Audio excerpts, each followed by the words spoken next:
지난주에 이어서 얘기해볼 주제 언론개혁 문제입니다. 일부에서는 언론이 불신을 자초한 결정적인 장면들 그리고 관행에 얽매인 언론들에 대해서 다뤄봤는데요. 오늘은 언론이 스스로 국민의 신뢰를 저버리는 사이 조직 내부에서는 어떤 일이 일어나고 있는지 그 내밀한 얘기를 들여다보고 과연 어디서부터 어떻게 변화를 이끌어내야 할지 짚어보도록 하겠습니다. 이 방송은 KBS 1TV, 마이케이 웨이브, 유튜브, 페이스북을 통해서도 만나실 수 있습니다.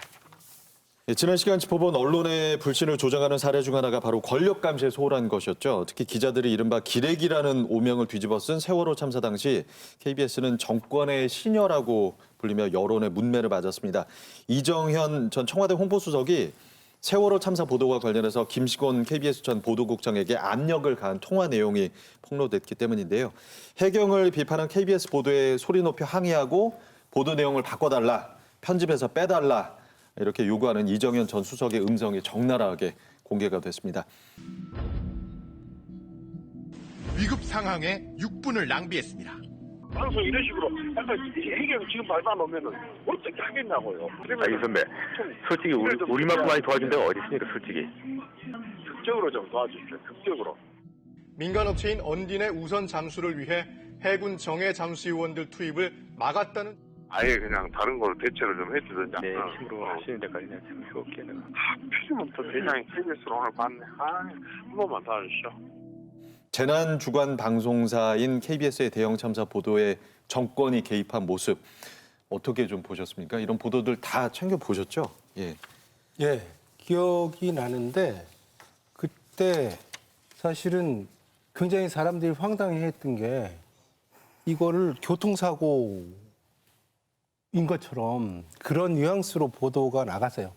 그러니까 이제 그 보도에 대해서 엄청나게 그 비판과 그 유족을 비롯한 사람들이 뭐 굉장히 항의 시위를 하고 청와대 근처까지 가고 이랬었는데 그러니까 김시곤 그 당시 보도국장이 이건 내 의지가 아니다. 이건 김환영 사장이 하라고 해서 한 건데 왜 나만 갖고 그래? 뭐 이래가지고 폭로 기자회견을 하는 상황까지 갔고 그래서 이제 그게 KBS 내부에서도 일파만파로 엄청나게 이제 사태가 확대돼서 기자들이 뭐 거의 파업으로까지 가고 그래서 이게 또 하나의 그 중요한 언론의 그 현실을 드러냈고 왜 언론이 문제인가를 대부분 사람들에게 각인시켰던 그런 상황, 사건 아니었는가 이런 생각을 합니다. 네, 당시 사건 관련해서 최욱 씨도 기억나는 게 있죠? 네, 우연인지 필연인지는 잘 모르겠습니다만 당시 이정현 수석과 통화한 21일 이후 KBS 뉴스에서는 해경을 비판하는 보도가 줄어듭니다. 그 줄어든 자리를요. 이런 뉴스들이 대신합니다. 해군, SSU 필사의 수색, 요원 마비 증상까지 검찰이 직접 전국 선박 안전 점검 나서 목숨 건 수색에 잠수병 10여 명 치료 중 등의 기사가 그 빈자리를 메우기 시작합니다. 네. 최근에 이정현 당시 홍보수석이 그 대법원에서 유죄 판결을 네. 확정됐죠. 네. 그게 올해 1월이었던 걸로 기억하는데 그 방송법 위반 유죄고 그 규정 자체가 누구든지 방송 편성에 규제 간섭해서는 안 된다. 매우 추상적이에요.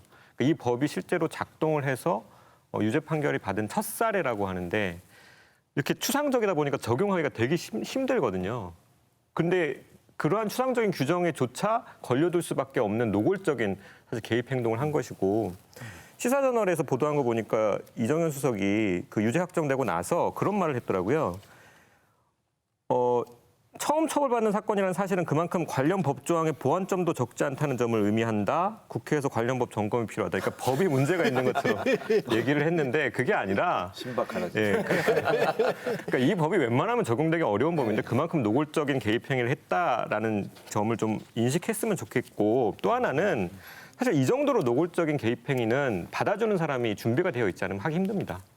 그렇죠. 그래서 이거는 당시 홍보수석이나 그 전화를 받은 그 사장, 그러니까 KBS 간부의 문제만이 아니라 KBS 조직 전체의 문제였다고 생각을 해요. 그때 보도를 보면 박 대통령이 현장 방문했을 때 그 가족들이 불만 사항을 건의하자 즉시 시정 지시를 하고 박수를 치는 이게 화면이 편집된 거였잖아요. 당시 상황은 모든 피해 가족들이 울분에 차고 분노에 가득 차고 그 대통령을 향해서도 뭐 항의를 많이 하고 고성을 지르고 이런 상황이었는데 그 사운드를 다 빼버렸단 말이죠.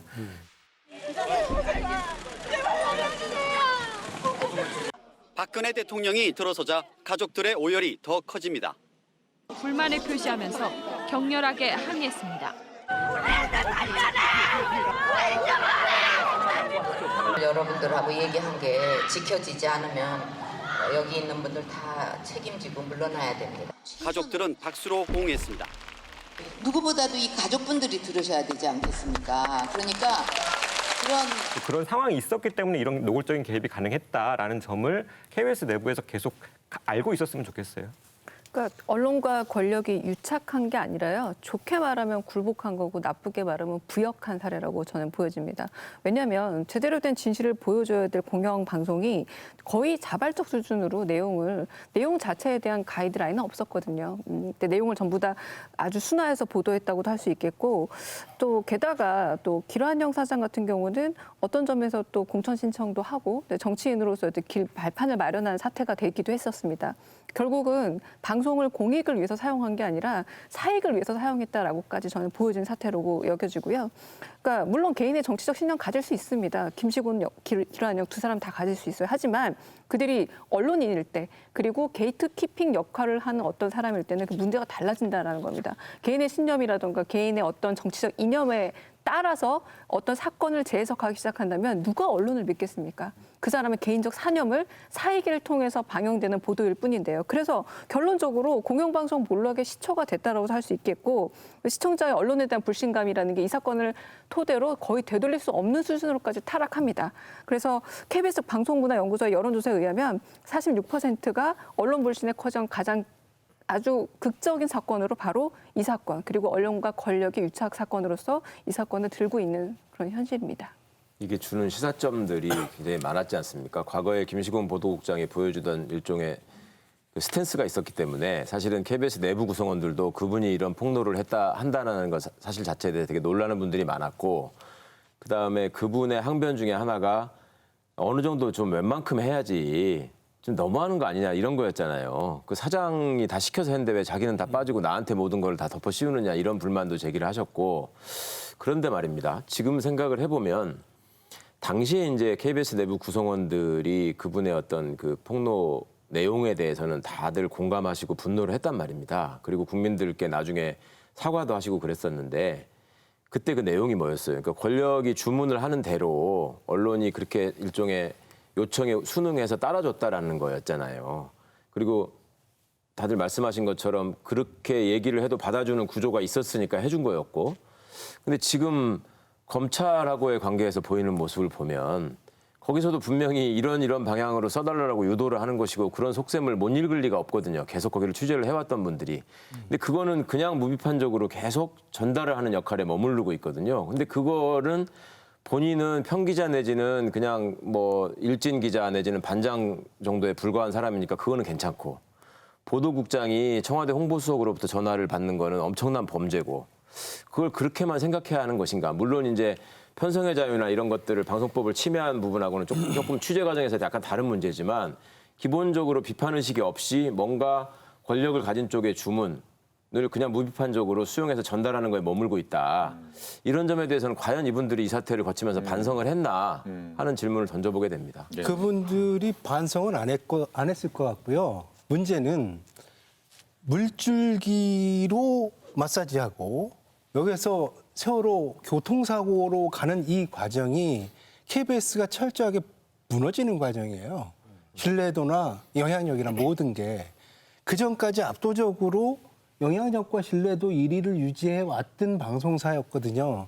근데 그 두 시기를 거치면서 추락을 하고 나중에는 이제 지금 뭐 많이 회복해 가고 있습니다만은 그래서 그 사람들의 문제가 아니라 KBS는 공적인 조직이고 대한민국을 대표하는 공영방송이기 때문에 그런 부당한 거에 저항하거나 그것을 온몸으로 막을 의지가 없는 사람은 KBS의 언론인으로 있으면 안 되는 거죠.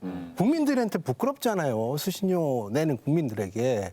그렇기 때문에 그 사건은 계속 우리가 확인하면서 KBS가 경계로 삼아야 될 그런 사건들 아니겠느냐 이런 생각을 합니다. 제 얼굴을 많이 보고 얘기를 하셔서 참 가슴이 아프네요. KBS를 비판하는 내용도 좀 마음에 드십니까? 네, 어떠세요? 흡족합니다. 급족하세요? 그런 얘기를 하시던데요. 아주 작게 얘기하셨어요.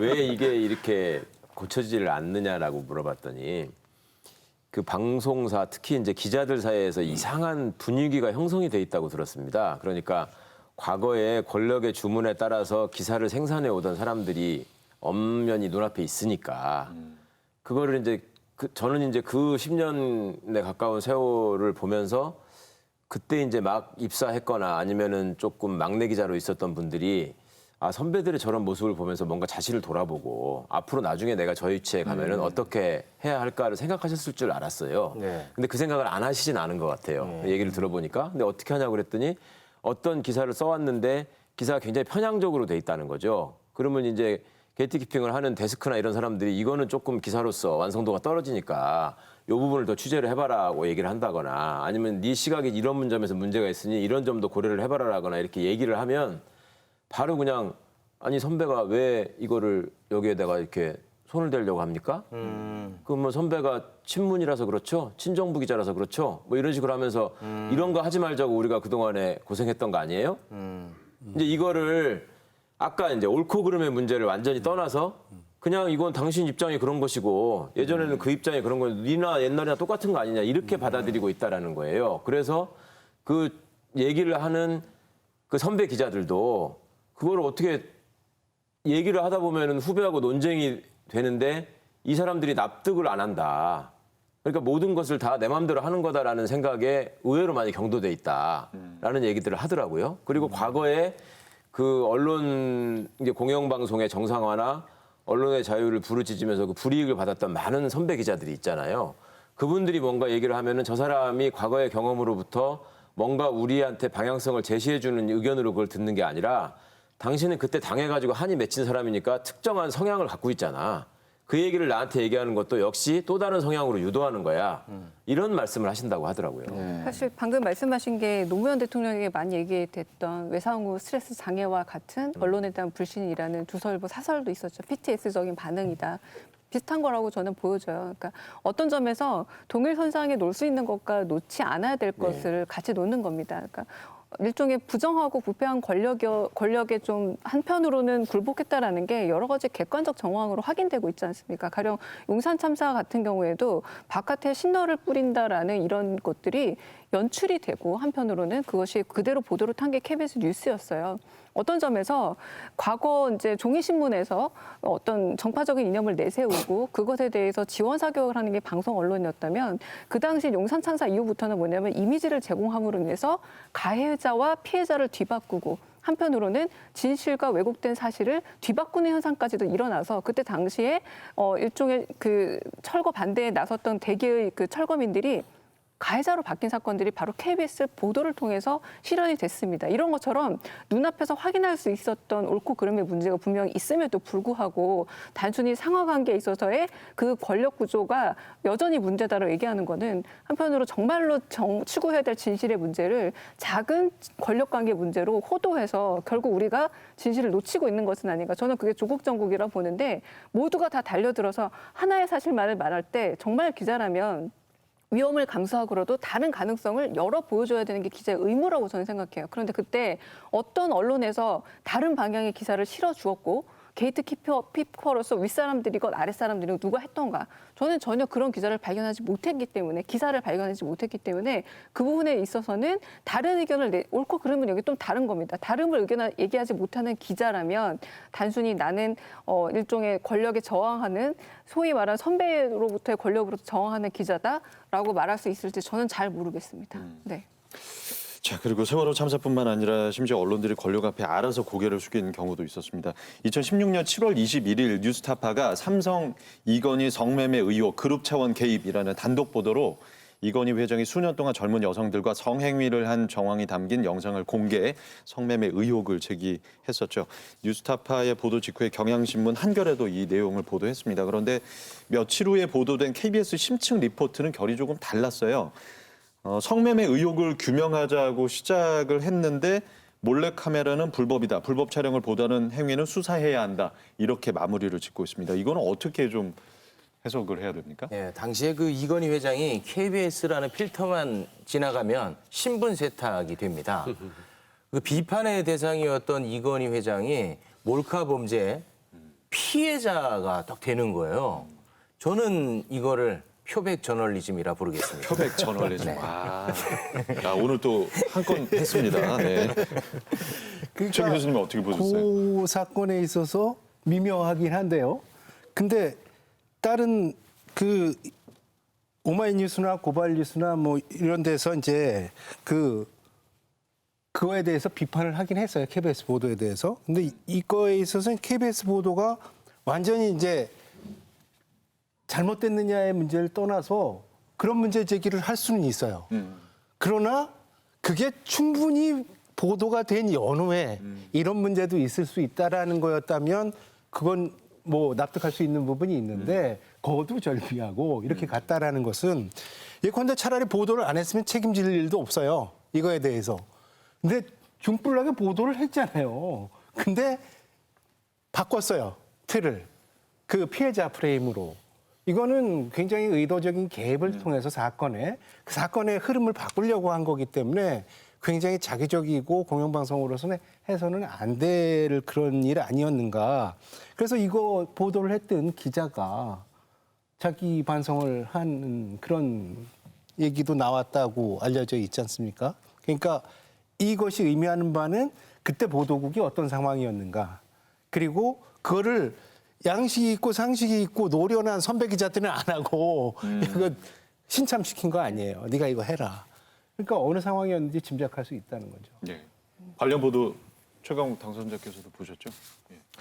예, 저는 뭐 이 상황을 보면서 언론이 진정으로 감시해야 할 권력이 무엇인가에 대한 인식은 혹시 가지고 있는 것인가라는 생각을 했죠. 그 입만 열면 언론이 사회에 존재하는 이유는 또 소금의 역할을 하는 이유는 권력을 감시하는 데 있는 것이다. 라는 말씀들을 심지어 김재철 씨 같은 분도 한단 말입니다. 이진숙 씨도 했었고. 그런데 막상 이런 사건이 벌어지면 이제 어찌 보면은 경제계에서 그 왕 같은 대우를 받고 왕 같은 위치에 있는 분에 관한 얘기잖아요. 그러니까 이렇게 되니까 이 부분에 대해서는 이상한 또 취재 윤리를 언급하더라. 그러니까 취재 윤리라고 하는 것이 본인들을 되돌아보고 본인들을 성찰하는 어떤 채찍으로서 그 작동을 하는 게 아니라 본인들의 치부를 그 감싸기 위한 용도로 쓰이고 있고 그 다음에 다른 이제 본인들에게 일용할 양식을 주는 경제 권력의 치부를 감싸주는 쪽으로 이걸 이용하고 있다는 것. 그리고 이제 어떻든 다른 매체에서 그 내용이 가지고 있는 그 도덕적인 폭발력이나 또 사회적인 이슈의 중요성 뭐 이런 것들 때문에라도 후속 보도를 했는데 지금 뭐 계속 무슨 할 말은 하는 신문 뭐 이런 것들을 자기 모토인 것처럼 내세우는 이런 신문들은 전혀 취재를 안 했단 말이죠. 그 약속이나 한 것처럼 참 신기한 일입니다. 하여튼. 그러니까 언론사의 진정한 성역은 대기업이 아닌가 싶습니다. 정말 못 건드린 영역이라는 생각이 들고요. 그래서 언론이 말하는 워치독이라는 게 상당히 저는 기회주의적이다라고 평가를 하고 싶어요. 워치독을 할 수 있는 데만 하는 겁니다. 할 수 없는 데는 절대 못 해요. 그래서 결국은 뭐 채널1 사건 같은 경우는 동종업종을 카르텔적으로 이제 묶어주고 변호해 준다면 이럴 때는 VIP 고객 응대 시스템이라고 저는 말하고 싶은데 차라리 아무것도 안 해도 됩니다. 부작위를 해도 됩니다. 보도를 하지 않는 그런 언론사도 상당히 많았거든요. 근데 이때 KBS는 아주 적극적으로 자기를 합니다. 뭔가를 하는데 옹호하기 위해서 나서는데 바로 그 부분이 바로 일테면 여러 가지 문제 중에서도 불법 취재다라는 부분만 강조를 하는 거죠. 그래서 사실 후속 보도 이런 것도 있었대요. 부동산 실명거래법 위반도 가능성이 있다. 근데 이거 역시도 삼성 측에는 상당히 불리한 쪽의 기사니까 또 한 번 컷. 말 그대로 게이트키핑을 당해서 뉴스 보도되지 않는 방향으로 흘러갔다라고 하는데 결국은 언론이 특히 이제 공영방송이라고 하는 KBS가 눈치를 보는 쪽이 어느 쪽인가가 극명하게 드러나는 결국 금권으로부터의 자유라는 게 대기업으로부터의 자유라고 얘기할 수 있다면 전혀 자유롭지 않다. 뭔가 정말 어떤 점에서 공영방송이기 때문에 더 자유로워야 하잖아요. 그런데 참 대기업은 스스로들 어쩜 이렇게 언론사들이 어떤 언론사를 막론하고 이렇게 너무나 눈치를 보는 것인가라는 생각이 들기도 합니다. 그게 불쌍하잖아요. 그 이정현 전화 한 통에 뉴스 바뀌고 그다음에 알아서 재벌 뒷배봐주고. 근데 최소한 KBS는 그래도 다른 데보다 나은 조건에 있는 방송사거든요. 경제적으로. 근데 그런다는 건 다른 데는 어떨지 짐작하고 남음이 있는 건데 사실 어떻게 보면 안타깝죠. 다 종속돼 있잖아요. 경제적으로도 꼼짝 못하고 정치적으로도 꼼짝 못하고. 그럼 KBS가 하는 건 그냥 약자 하나 혼내주는 역할을 하는 건가요? 이런 의문을 가질 수밖에 없는 거죠. 핵심적인 부분에 대해서 목소리를 못 낸다. 이게 입증된 두 사례죠. 그 기업과 언론의 문제는 사실 넓은 범위에서 얘기는 되고 있지만 삼성과 언론의 문제는 조금 다른 결이 보인다고 저는 생각하거든요. 아까 강 교수님 말씀하신 것처럼 모든 기업이 사실 언론 앞에서 저자세를 취하는 경향이 있죠. 이미지가 중요하게 생각하고 어떤 문제가 밖으로 드러나는 걸 조심하기 때문에. 그런데 삼성은 유독 고자세를 취하는 모습들이 있고 그 장충기 문자 사태가 사실 그걸 대표적으로 보여줬고 저는 개인적으로 그 기억이 남는 게 2014년 2월에 그 삼성 백혈병 사건을 다룬 또 하나의 약속이라는 영화가 개봉된 적이 있어요. 근데 그때 프레시안에 어떤 기사가 나왔냐면 그 어느 언론사 대표가 삼성의 그 고위 간부한테 보내는 메시지를 기자한테 잘못 보낸 거예요. 그렇죠. 그래서 그 기자가 그걸 폭로를 해버렸어요. 그 내용이 뭐냐면 우리 언론사에서 그 또 하나의 약속 영화를 소개하는 기사가 나갔는데 저희 취지는 아니었습니다. 그거 잘못 나갔습니다. 제가 발견 즉시 삭제하라고 지시했습니다. 앞으로 더 열심히 노력하겠습니다. 그런 내용이거든요. 약간 절절매는 모습이 보여서 이거는 삼성과 언론의 문제는 분명히 결이 다르다라는 생각이 드는데 최근에 이른바 이제 이재용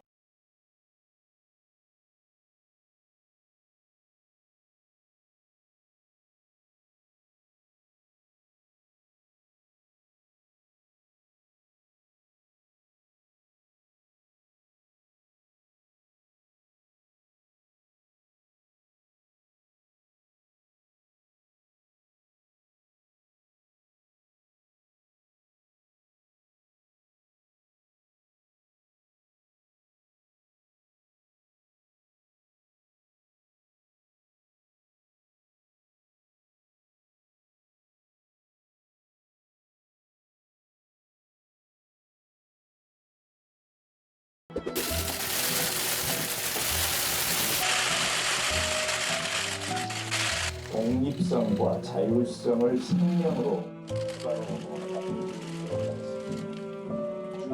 많습니다. 1차적으로는 삼성이 풀어야 할 과제.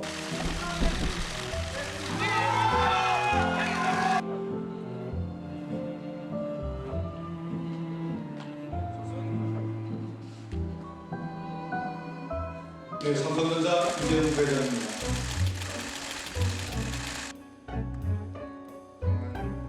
국민의 기대에 부응하지 못했습니다. 저의 잘못입니다. 사과드립니다. 저는 제 아이들에게 회사 경영권을 물려주지 않을 생각입니다.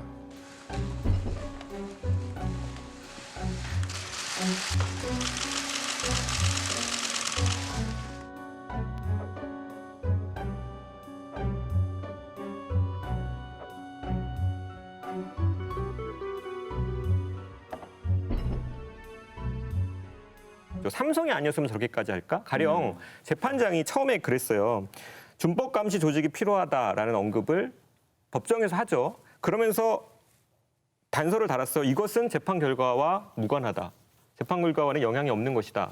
그런데 삼성이 실제로 준법 감시 제도를 만들어서 그걸 제출했더니 삼성에서 제출한 새로운 준법 감시 제도는 기업 범죄 양형 기준의 핵심 내용이다라고 말을 바꿔요. 언론 무서운 줄 알면 재판장이 과연 이렇게까지 했을까라는 생각이 하나가 들고 삼성이 아니었으면 그러니까 왜냐하면 지금 이재용 부회장의 그 혐의라는 게 횡령이랑 뇌물이거든요. 가장 직접적인 피해자가 삼성이죠. 그런데 그 범죄자의 양형을 낮추기 위해서 피해자인 삼성그룹이 전체가 나서가지고 지금 전 계열사가 같이 움직이고 있어요. 언론이 삼성이 아니라면 이걸 놔둘까? 누가 봐도 이상한 상황을 비판을 해야 되는데 거기에 대해서 비판하는 여론은 아주 일부에 불과하고 오히려 그것을 응원하고 있거든요.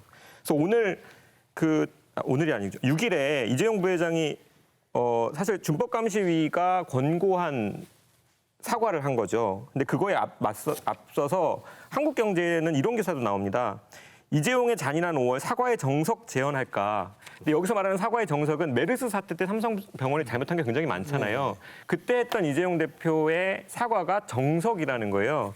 그러면서 나왔던 기사 내용 중에 이런 말이 있습니다. 관건은 법리적인 불리함을 피하면서도 사과의 진정성을 담아 국민들의 충분한 공감대를 이끌어낼 수 있느냐다. 이게 기자가 할 말입니까? 가이드라인이네요. 이거는 삼성 변호사가 해야 될 말, 가지고 있는 고민이에요. 그러니까 사과 내용 잘못하다가 법리적으로 뭐 불리한 게 생기면 안 될 테니까 그걸 고민을 하겠죠. 하지만 기자라면 그런 식의 고민에 기반해서 나오는 사과를 비판할 준비가 사실 되어 있어야 되는데 일종의 이것을 대단한 전략인 것처럼 유출하는 걸 보면 기업이 모든 기업과 그러니까 언론이 모든 기업과 달리 삼성을 좀 특별하게 보는 상황이 있다라는 생각이 자꾸 듭니다. 방금 말씀하신 기사는 한국경제이기 때문에 더 그렇겠죠. 경제를 걱정하고 경제에 민감하니까 그럴 텐데 이 기사는요. 예측 기사입니다. 사과하기 전에 미리 써둔 기사예요. 그래서 모든 어미가 어떻게 끝나냐면 이끌어낼 수 있느냐다. 이목이 쏠린다.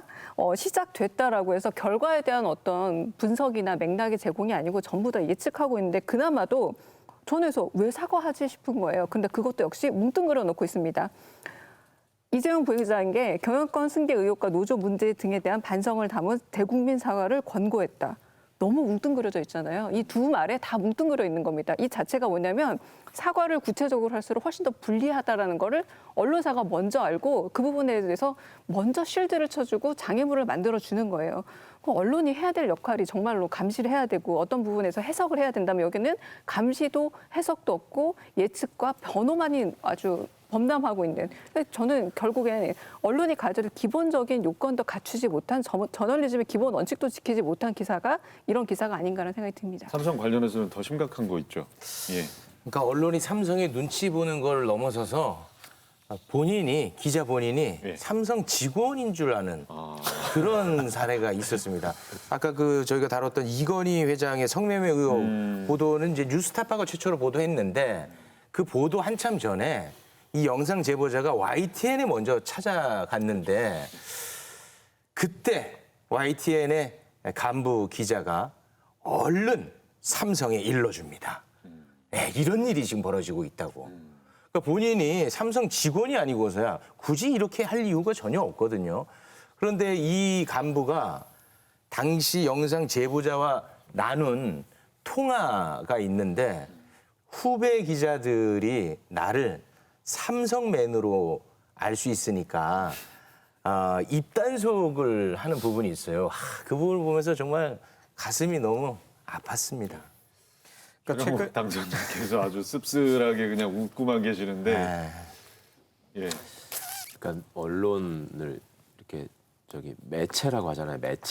매체라는 게 이어준다는 말이잖아요. 그게 어떤 그 사실과 독자를 이어주는 가교 역할을 언론이 해야 되는데 그런 매체로서의 역할을 이제 스스로 포기하고 권력 특히 이제 본인들이 선호하는 그 힘을 가진 집단 여기를 이제 앞장서서 대변해주고 물타기를 하고 사실을 왜곡하고 프레임을 바꿔가지고 국민들로부터 그 심각성을 인지하지 못하게 하고 이런 식으로 일종의 정치 집단처럼 행동을 하신단 말이죠. 그러니까 국민들이 언론개혁의 요체로 지금 요구하고 있는 것은 당신들의 시각을 바꿔라. 뭐 그동안에 이렇게 해온 행태가 마음에 들지 않으니 전반적으로 다 바꿔라. 이것까지도 바라지 않습니다. 그냥 있는 사실만 좀 우리가 알 수 있게 전달이라도 해달라. 그다음에 그 사실을 충실하게 전달하고 그다음에 자신들의 관점에 따라서 의견을 붙이고 하는 거는 우리가 수용하는 과정에서 판단하겠다. 이게 이제 언론 개혁을 바라는 그 언론 소비자들의 요청인데 그거에 대해서는 여전히 별 관심이 없으신 것 같아요. 우리가 전달해주면 당신들이 소비하는 것이지. 그리고 솔직히 말해서 독자들로부터 우리의 어떤 그 일용할 양식이 생기는 게 아니라 돈을 주는 사람은 따로 있다. 그 사람들의 입장을 우리가 배제할 수 없는 거는 당연한 거 아니냐. 오히려 이런 논리까지 그 경도되신 것 같아서 참 안타깝습니다. 그러니까 저는 그 삼성과 관련해서는 또 언급할 게, 그러니까 이게 삼성전자가 전 세계 기업 중에서 가장 광고비 많이 쓰는 기업이라고 하죠. 그럼 국내에서는 말할 것도 없겠죠. 그렇기 때문에 이제 언론 입장에서 달리 보는 분명한 관계가 있는 것 같은데, 그러니까 삼성을 위한 기사를 쓸 때 아주 독특한 창의력을 발휘하는 기사들이 가끔씩 나와요. 제가 인상적으로 봤던 거는 예전에 이제 그 갤럭시 신제품 출시되면서 배터리 폭발 사고가 났을 때 모든 언론이 그때는 사실 삼성을 비판했거든요. 근데 그때 어떤 언론은요, 당시 이제 애플의 아이폰과 관련해서도 비슷한 이슈가 있었는데 그거랑 비교해서 애플은 무시하는데, 대중의 어떤 요구나 항의를 무시하는데 삼성은 잘하고 있다. 뭐 이런 식의 기사가 나오기도 하고, 제가 정말 웃겼던 거는 그 정원 선수가 테니스 세계 무대에서 정말 뛰어난 활약을 보일 때 많은 사람이 이제 정현 선수에 대해서 주목을 할 때 어느 기사는 그 정원을 키운 게 사실은 삼성이었다더라. 뭐 이런 기사를 내기도 한 거예요. 그러니까 최근에 코로나19 사태에서도 그런 거를 봤었는데 4월 27일 날 이런 기사가 쏟아집니다. 이재용 부회장 연관어 코로나19 경영, 국민들 재판엔 무관심. 그게 뭐냐면은 최근에 이재용과 관련된 연관어가 재판이 아니라는 거예요. 코로나19가 경영이다. 중앙일보도 기사를 냈는데 글로벌 데이터 빅연구소라는 곳이 발표한 연관어 분석 결과가 최근 3개월 동안 이재용 연관어는 1위가 코로나19고 3, 4위가 경영사업, 재판이나 파기환송심은 30위권에 들지 않는다. 라는 조사 결과를 그러니까 보도를 하면서 그걸 해석까지 합니다. 누리꾼들도 국내 최대 기업인 삼성 주도로 코로나19 위기를 헤쳐나가는 데 관심을 보인 것으로 풀이된다. 이 말은 뭐냐면 삼성 입장에서 지금 코로나19 사태는 호기일 수 있어요. 이재용 부회장이 삼성 기업의 경영인만이 아니라 국가적 위기를 헤쳐나갈 수 있는 일종의 히어로로 쓸 수 있는, 그래서 그런 분위기를 만들고자 하는 삼성의 노력이 보이는데 거기에 굉장히 부합하는 기사이죠. 그리고 그 기사 어디에도 이 연구소가 대체 뭐 하는 곳이고 이 연구를 도대체 왜 했는지에 대한 분석은 없습니다. 그러니까 제 예상하기로는 이재용 파기환송심 재판 선고가 가까워질수록 이런 기사는 점점 더 쏟아질 것이고, 우리 사법부가 그 재벌 총수에 관한 형사 재판에서 항상 이제 양형에 대해서 말하면서 그 면죄부를 주기 위해서 하는 논거가 있죠. 국가 경제를 위해서 애써 왔으므로, 혹은 국가 경제에 미치는 영향을 고려하여라는 어떻게 보면 좀 말도 안 되는 양형 이유를 붙이는데 어쩌면 그런 이유를 이번에도 붙이기 위한 알리바이를 형성하는 기사가 아닐까 이런 생각도 들어요. 자, 언론사 내부에서 은밀히 일어나는 일들을 시민들이 알기란 뭐 거의 불가능에 가깝죠. 힘 있는 자들에게 기울어진 왜곡 보도를 하는 언론, 정작 그들의 도움이 필요한 곳은 외면했습니다. 결국 그 피해를 입는 건 시민들이었죠.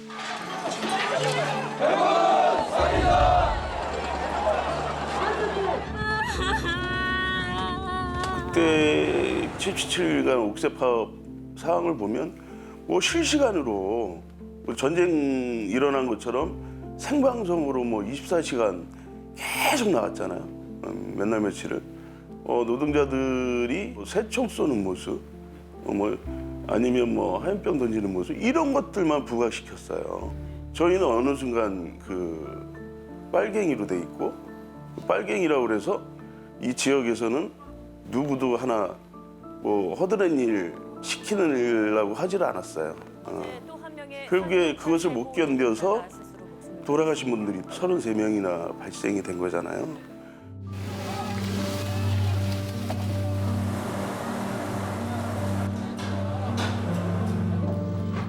발만 저기 하는데 그 다리를 왜 자르냐고요.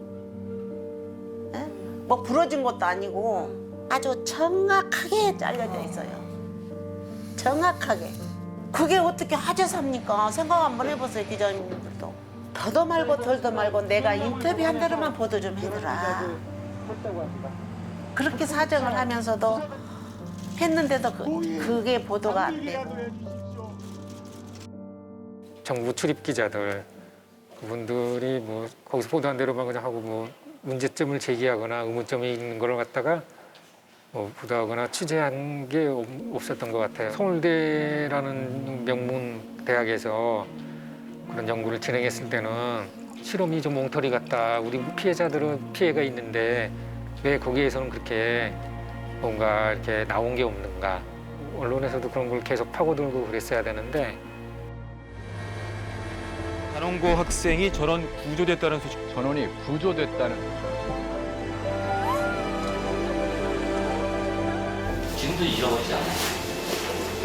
KBS 카메라맨이 그 아이들 처음 왔을 때 그거 찍겠다고 특종이 중요하고 아이들 모습을 잡는 게 중요한지 모르겠어요. 내 때까지 그거에 대해서 한마디 사과했어요. 그것은 아이들에 대한 도덕이에요. 어떻게 좀 보셨습니까? 그 언론이 강자 앞에서 비굴하게 굴복하는 모습을 볼 때면 저도 매우 그런 속성을 갖고 있기 때문에 뭐 연민을 좀 느낍니다.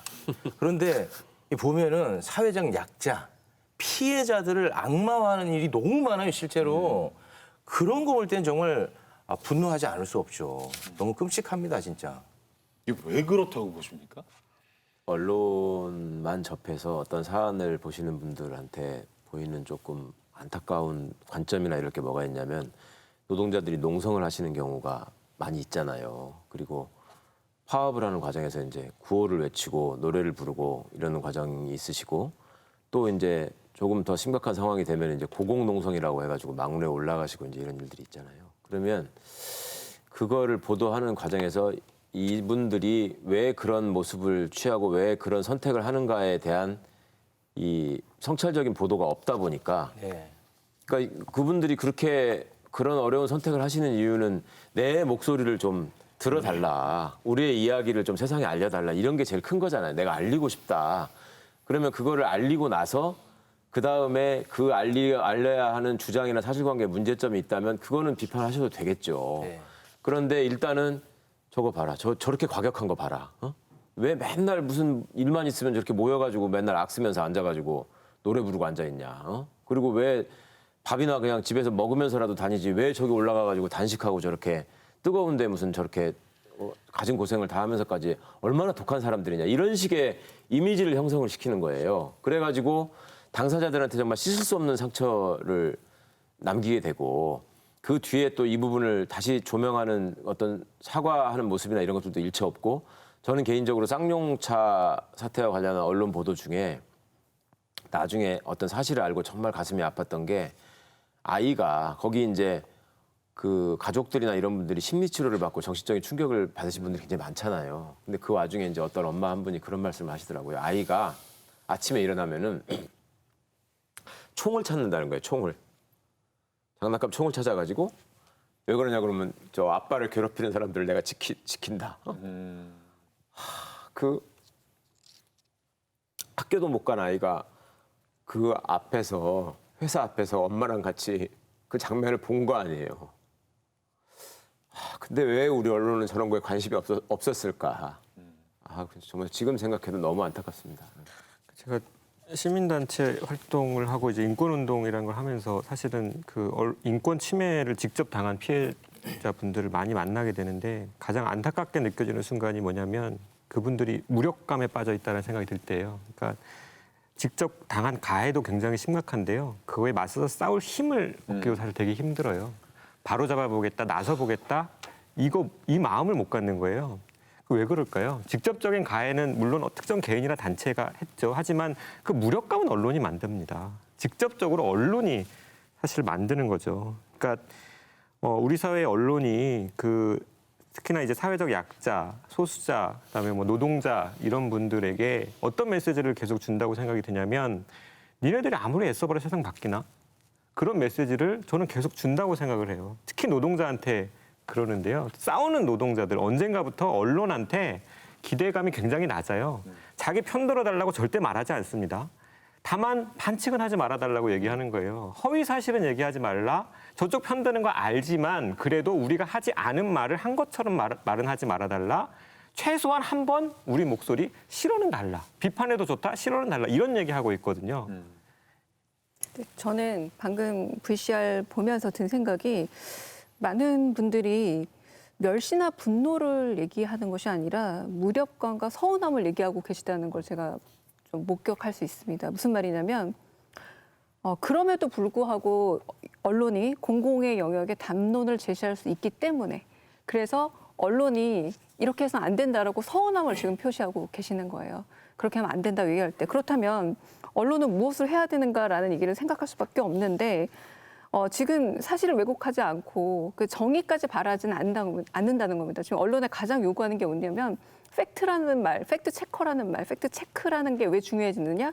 사실 전달만이라도 충실해달라. 그러니까 저널리즘의 기본 원칙의 가장 낮은 수준, 사실만 전달해달라라는 것을 요구하고 있는 것인데 사실 여기서 좀 더 나가야 되죠. 결국은 언론이 왜 사람들에게 필요한 것인가라는 부분에 대해서는 그 공공 영역에 어떤 점에서 의견을 제시할 수 있고 공공 영역에서 담론을 이끌어 나갈 수 있는 힘이 있기 때문이라고 저는 여전히 믿고 있고요. 그래서 진실의 맥락이라든가 진실을 드러낼 수 있는 가능성이 여전히 남아있는 게 저는 언론이라고 생각을 해요. 그렇기 때문에 이런 목소리들을 또 한편 무시하거나 배제하거나 소외하는 것이 아니라 점점 더 가는 방향, 언론 개혁의 방향이라는 게 힘센 자들한테 굴복하지 말아라를 넘어서서 결국은 사회에 있는 다양한 저는 목소리를 얘기하고 있습니다. 그냥 단순히 힘없는 자의 목소리라고만 얘기하는 것이 아니라 다양한 목소리를 들어줄 수 있는 채널이 되는 게 결국 언론일 텐데 그런 원래의 기능으로 돌아가야 된다는 걸 지금 저는 VCR에서 다시 목격할 수 있습니다. 일종의 아이러니라고 할 수 있는 게 제가 지난 정부에서 해직됐거나 아니면 또 방송민주화를 위해서 싸우던 분들의 현장에 언론인들이 계시는 현장에 간 적이 많이 있었는데 그때 그런 얘기들을 하시더라고요. 내가 이 입장에 처해 보니 언론이 이런 어떤 노동자들의 입장을 얼마나 보도하지 않는지 절감하게 됐다. 내가 다시 현장으로 돌아가면 절대 이렇게 하지 않겠다. 라는 말씀들을 하셨었어요. 그때 굉장히 사무치는 마음으로 하시더라고요. 내가 기자였는데 나를 취재하지 않더라. 그리고 우리 목소리가 전혀 전달되지 않더라. 야, 그런데 과연 지금 기사는 얼마나 달라졌을지 한번 잘 살펴보셨으면 좋겠습니다. 그 언론들이 사회적 약자나 피해자들을 이렇게 그 귀찮은 존재 또는 악마화하는 이유는 법과 제도가 있는 나라에서 그 떼쓴다고 될 일이 아니다. 아마 이런 생각이 있기 때문이 아닌가 싶은데 이 법과 제도가 있더라도 제대로 작동하지 않고 법과 제도가 잘못되어 있을 가능성에 대해서는 전혀 배제하고 있다는 거. 요거 좀 지적하고 싶습니다. 사실 그걸 이제 언론이 짚어줘야 하는 부분인데 지난 세월 그 쌍용차 해고 노동자들에게 폭력 노조 프레임을 씌우거나 갈등을 부추겨온 언론 여전한 모습입니다. 마지막 해고자들의 그 출근일이 지난 5월 4일이었죠. 다음날 조선일보가 직원들은 상여금 반납하는데 무작정 출퇴근한 뒤 일 달라라는 기사에서 쌍용차는 이들의 출근이 난감하다. 해직자들을 받아 배치할 여력이 없다고 하면서 사측 입장을 전했고요. 이분들이 첫 출근한 지난 4일 또 조선일보입니다. 한상균 전 민노총 위원장이 복직한 것을 두고 만약 그가 쌍용차 내에 노조 설립을 추진할 경우 민주노총을 탈퇴한 현 노조와의 노노 갈등 우려가 있다라고 짚었습니다. 그런가 하면은 4.15 총선을 앞두고는 세월호 참사 유족들에게 또다시 상처를 준 보도가 있었죠.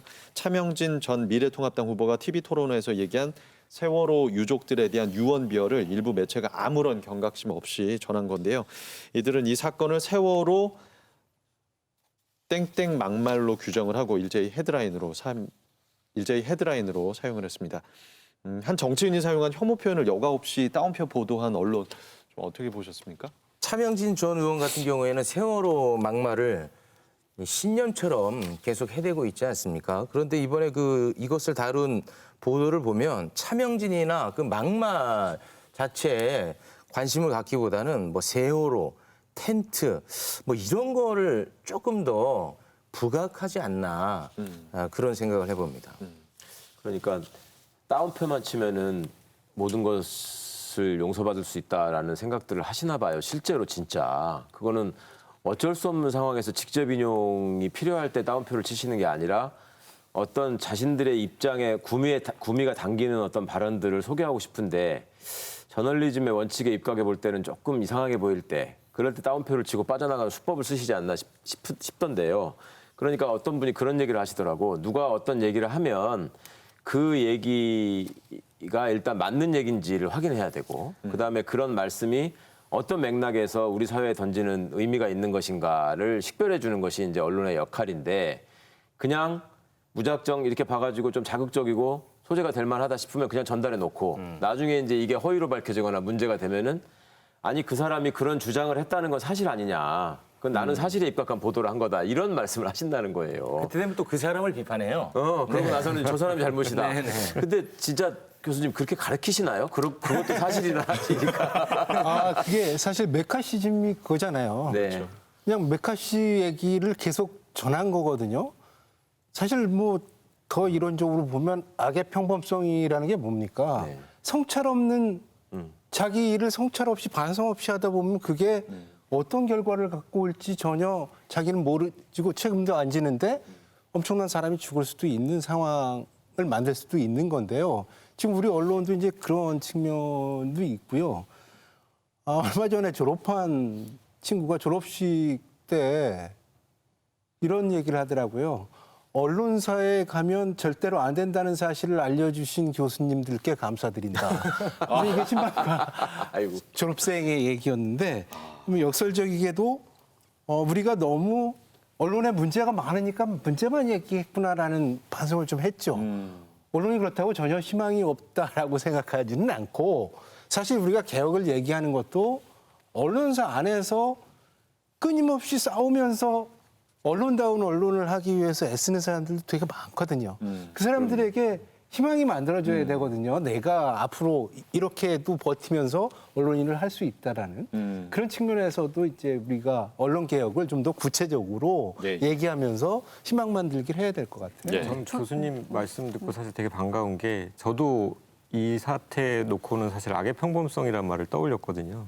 그러니까 제가 경험하기로도 우리 사회의 모든 악행을 저지른 사람들이 악마의 얼굴을 하고 있지는 않아요. 그리고 나쁜 의도를 가지고 하는 악행이 사실 별로 없습니다. 그냥 평범한 얼굴로 평범하게 하다 보면 그게 누군가에게 굉장히 큰 가해가 되는 것인데 그거를 이제 한나 아렌트가 그 아이히만에 대해서 그러니까 유대인을 학살한 아이히만에 대해서 악의 평범성이라고 얘기를 한 거고 문제는 그 행동의 어떤 영향 그다음에 저쪽 반대쪽에서 피해를 입는 사람들의 입장을 생각하지 않는 그 사유불능에 있었다라고 말을 하는데 저는 이 사명진의 이 막말을 그대로 받아쓴 기자들도 마찬가지라고 봐요. 나쁜 의도는 없었겠죠. 그냥 정치인의 말을 항상 받아쓰던 기자들이 그냥 쓴 겁니다. 여기서 단 한 번이라도 자기가 쓴 기사가 세월호 유족들한테 노출됐을 때 그들의 감정이 어떠했을까를 생각했다면 못 썼을 것 같아요. 결국 사유불능의 문제고 악의 평범성 문제라는 생각이 들어요. 정치인의 말도 그냥 다 받아 써주는 건 아니에요.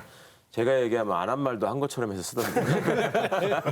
저는 좀 생각이 다릅니다. 악의 평범성이 아니라 악의 관습성이 이미 되어버렸다고 생각을 해요. 평범성이라는 게 일종의 행정력을 얘기하는 겁니다. 어떤 점에서 행동력이 익숙해져가지고 나도 모르게 저절로 자동화된 어떤 행동들을 악의 평범성이라고 얘기한다면 가령 쌍용차 공장 세우고 순환휴직하는데 파업 주도한 한상규는 11년 만에 출근. 이거는 뭡니까? 만들어낸 거 아닙니까? 말하자면 어떤 없는 현실 속에서 갈등이 해소된 현장이에요.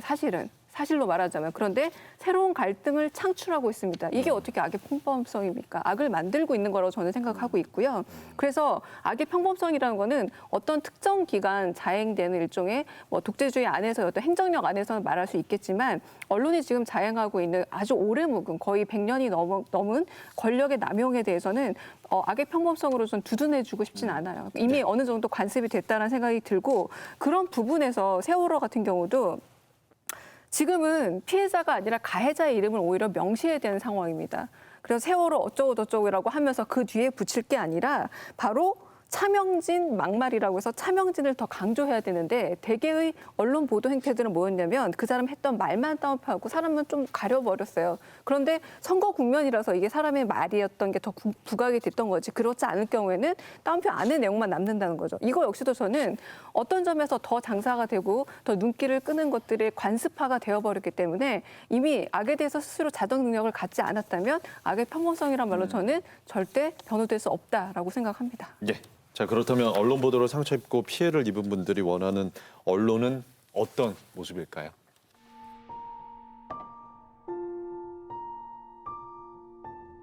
그렇죠. 그래도 조금이라도 이렇게 언론에서 계속 이렇게 보도가 나오면은 그래도 용산 참사가 그래도 아직까지는 잊혀지지 않았구나 라는 것을 아직도 해결이 안 났구나라는 거를 국민들이 알 거 아니냐고요. 그러니까 매 주기 때마다 뭐 약간 이벤트성으로 방송이 되는 게 아니라 몇 달이 예, 몇 년이 2, 3개월에 한 번씩이라도. 이 사람들이 왜 10년 동안 어떻게 살았는지, 어떻게 돼서 그 해고의 아픔을 안고 어떻게 가정을 꾸리다가 다시 일할 수 있는 그런 권리를 찾게 되는지, 이런 것들에 대해서 좀 내면적으로 좀 다뤄줬으면 좋겠는데. 그게 계속 이제 신문이나 방송에서 이제 나오니까 이제 피해자분들이 이제 좀 이제 알게 된 거죠. 아, 내가 가습기에 써서 몸이 좀 이런 거 이럴 수도 있겠구나. 언론이 앞으로 관심을 계속 가져야 되죠. 관심이 끌어지는 순간부터 피해자가 이제 더 이상 나타나지 않고 묻혀지는 거예요.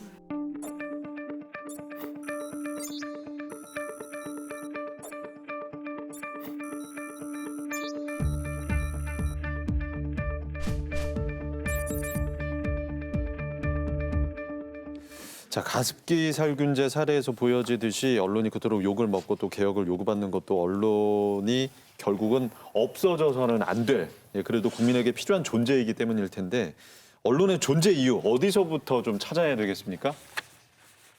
언론은 이제 누누이 우리가 얘기해 왔듯이 사실은 많은 걸 우리가 기대하지 않잖아요. 기본적으로 언론 영역을 저희 이제 세 가지를 보는데, 그 기존의 신문이라는 저널리즘을 본연의 임무로 하고 있는 영역과, 방송은 이제 저널리즘에다가 공익성을 담보해야 된다라는 그런 미디어 영역이고요. 그리고 이제 소셜 미디어가 있는데, 소셜 미디어는 사실 자유로운 표현의 용광로 같은 게 돼서 그 사회에 많은 것들이 거기서 논의되고, 그리고 어떤 방향성을 찾아갈 수 있는 그런 영역으로 존재하는 것이 사실은 이제 목표라고 저는 생각을 하는데, 근데 이제 그래서 언론 개혁이라고 하면은 뭔가 이제 지금의 문제를 이렇게 해결하는 부정적인 어떤 방식으로서 접근을 하는 그런 측면이 있는데, 사실 그것보다 이제 긍정적인 측면으로 생각해 보자면 언론을 열어주는 거죠. 아까 그 쌍차나 세월호 유가족이나 전부 자기 말을 아무도 안 들어주잖아요. 그걸 들어줘야 되는데 자기를 공격하는 사람들만 얘기한단 말이죠. 거기서 상처와 좌절과, 이게 우리 사회에 이제 구조화되어 있는 이런 면이니까, 이 문제를 풀고 가지 않는 한 사회의 어떤 화합과 발전이라는 건 사실 어려운 거거든요. 그래서 제가 앞서 말씀드렸는데, 사실은 꽤 많은 노력들이 있었습니다. 과거에 언론 개혁을 위한. 그게 사실은 그 참여정부 이전에 국민의 정부나 문민정부 때부터 지속돼 왔던 것들이 있는데, 그게 사실은 MB 정부 정권 그때부터 굉장히 사실 역행군을 한 거죠. 반대로 달려갔습니다. 50 유신으로 가는 거죠. 종편이 사실은 50 때 없앤 유신의 폐습을 답습한 거잖아요. 종편을 준 게, 신문과 방송 겸용은 유신 땐 가능했고 50 때 없앤 거거든요. 그러니까 그 일로 돌아가려고 했거든요. 허용하는 것을 주요 내용으로 하는 미디어법이 결국 국회 본회의 상정을 통해 표결 처리됐습니다. 전국을 뜨겁게 달궜던 미디어 관련법이 국회를 통과했습니다. 야당은 날치기 통과라고 주장하며 강하게 반발했습니다. 의원직 사퇴, 당의 투쟁. 국회에서 통과된 법은 신문과 대기업이 방송국을 겸용할 수 있도록 한 게 핵심입니다. 공동 개국쇼와 함께 4개의 종편은 화려하게 출범했습니다. 종편을 소유한 신문들의 보수 성향을 그대로 보여주고 있다는 지적이 있습니다. 특히 박근혜 전 대표에 대해서는 종편 4개사가 모두 많은 시간을 할애해 집중 조명했습니다. 지금 문재인 후보와 안철수 후보가 단일화를 한다는 것은 더티한 작당이죠.